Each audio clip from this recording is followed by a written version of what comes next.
We're ready to go now. Alright, so we're here with a band that you can't help but stomp your feet to. Souvs. First off, we gotta... Do you want to look into the camera when you say that?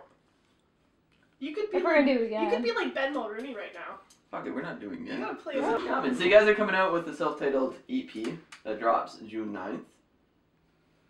What's that about? What's going on there? It's us finally getting together and doing what we've been trying to do for the last year and a half. So, yeah. So it's the collection of songs that you guys have been plugging Since away we started the new lineup, we only kept one. Yeah. And so basically all the other ones are brand new with this guy and this guy. And then, like, do you find that playing out on the shows, that's kind of helping you guys come together as a band and... Absolutely. Yeah, for sure. Just getting drunk together. Camping trips, trying to get the exploder out of the parking lots. It's all the exploder. My vehicle doesn't reverse very well, so it gets pushed a lot of places. And it's called the Exploder? Or Beverly. Whatever you want to refer to it as. It's the Exploder. Beverly's a horrible name. Yeah, you guys actually were just in Banff. I know this because I stalk you on Facebook. But that must feel good to be like going through that list and be like, wow, there's people that appreciate my music that I don't know.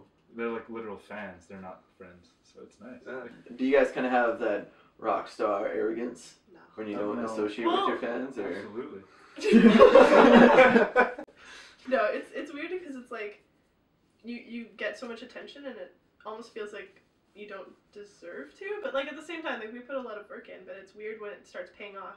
At first we were really nervous and we were just playing that we would nail the songs, but now we're so rehearsed that we can get into it, dance around. Yeah, that that you guys are tight enough that you can kind of start interacting with them. For sure. And that's when it starts being more fun. It's like, but we've noticed in like the last couple of shows we started playing that people are sticking around through our sets, so that's it's a good feeling to not see people walk out the door. So. As you start playing. Yeah. It's like, oh, there's less and less. They stay for one song and then all of a sudden you're like, where did everybody go? Not starting with 50 and finish with 5. So. But that must just like be a sign of like how you guys are starting to develop as a band, because you guys are like spot on tight and there's kind of an interesting sound that you're definitely starting to develop. I'm really lucky with coincidences, I think. Yeah. Like some of the promoters that we've been working with just happened to be at the show and liked us and decided to network, and so it's not necessarily like it feels really lazy to say this, but we haven't really done anything. Like we play and then people like us and then we network that way. Yeah, but I wouldn't not give you guys any credit for that. Like, you have to be a tight band and sound It's the Canadian decent. I can't accept praise part of me. Which pisses me off, right? Like, they had this like Edmonton Music Awards like a while ago, and everyone's like, oh yeah, thanks, like, own it! Be a band and own it! There's nothing wrong with that. Being like, that's as artists in this community. You're like, wow, I really like this stuff. Thanks. I guess it's alright. Yeah, we definitely do that. Alright, so the EP drops June 9th, self-titled. You can get it for free off your guys' Bandcamp. Yeah. And then you guys have a couple exciting shows coming up. There's one on the June 9th, which is what? It's a fundraiser for the Electric Sloth Festival at Bohemia Cafe. What's the Electric Sloth? That's on the 24th of June.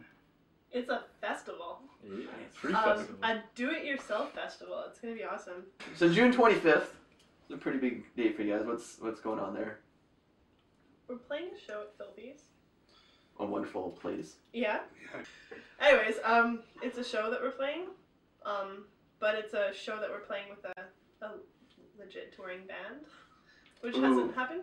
Roca Code, who are up and coming, they just played, or they're just going to be playing Sled Island before they come out. Oh, you guys' sound does sound like it has a lot of different genres. Like you're throwing a bunch of shit in a blender. Yeah.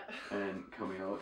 So is that intentional, or are you guys just exploring with a bunch of things? I think it's because, honestly, like, we have really similar tastes in music, and our tastes are really out there. It's kind of hard to not use that at all. And like when we write stuff, it's not like we set out to really pick a certain sound that we want to do for a song. We usually just end up jamming and someone comes up with a riff and then it turns into something. Yeah, like this last one that we wrote most of the songs last summer, and we just wrote the lyrics for them like in January, February.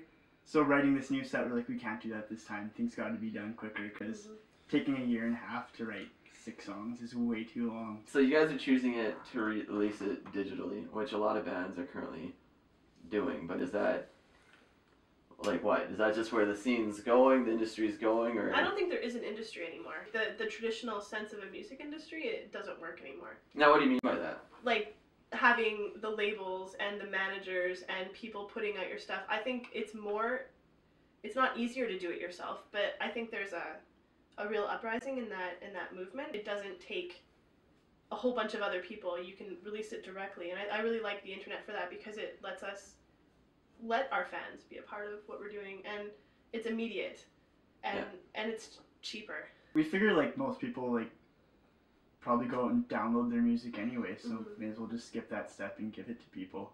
Plus, I know even for me, like looking on like you go on like even like Demonoid or something, and you can find almost every local band on there, like their stuff. So it's like people can get it anyway. But now, do you think that's giving stuff to this kind of new music scene that's evolving, or do you think that's taken away? Because like, when was the last time you guys were in a record store? Well, I go to look. Yeah. And type in names of into my phone so that I can go home and download it. But That's bad. but like I'd rather Hard. like if you do it that way, you're still dealing with the middleman. Kind of shocked. I was like, but don't they want to feed themselves playing music? Isn't that? Well, It's a hobby The for us. dream. It's not. We're not looking to quit school and drop out of any kind of career workforce. And well, this guy, but like it starts off. I think you have to have that attitude where it really is about the music. It's about playing. It's about having fun. yeah, for sure. And it's not like I think it's just a bad attitude to go in expecting to not have to work. Oh, I've played in And, like- bands and the guy's like, I want to be a rock and roll Yeah. star. And you're like, that's not what it's about. And But and that happens, awesome. But if it doesn't, you have to still be able to be a contributing member of society. Yeah. Playing for like 30 to 50 people is okay, but we want to start playing to like 100 people or 200. and are you guys starting to get there? Because I find it frustrating. You go see a band and there's like 10 people in the audience, and you're like, It changes the dynamic of the show.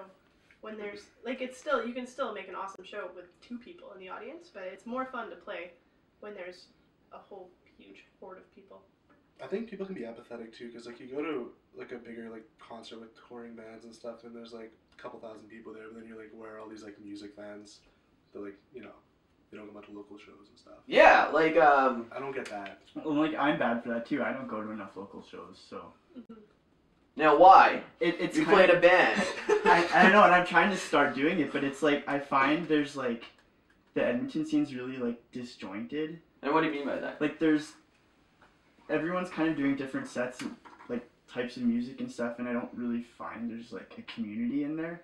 I kind of feel like it's starting to happen. It's kind of intimidating when you look at promoters and stuff, and they've got well set up people within their little groups and stuff. It's kind of weird to just think that like, oh, well, we'll just message those guys or whatever, and they'll totally help us out. But it's intimidating, and it might be just like for us, it might have been a confidence thing. Like now, I don't think we have that issue as much. But just the self-depreciation thing works for people. but do you think that like old bands kind of started there? Like, cause U2 was just in town, and like Bono, what a prick, right? But do you picture like Bono has always been Bono and like God, or No, do I you just think think he he turned woke off? up one morning, put on a pair of sunglasses, was like, fuck yeah.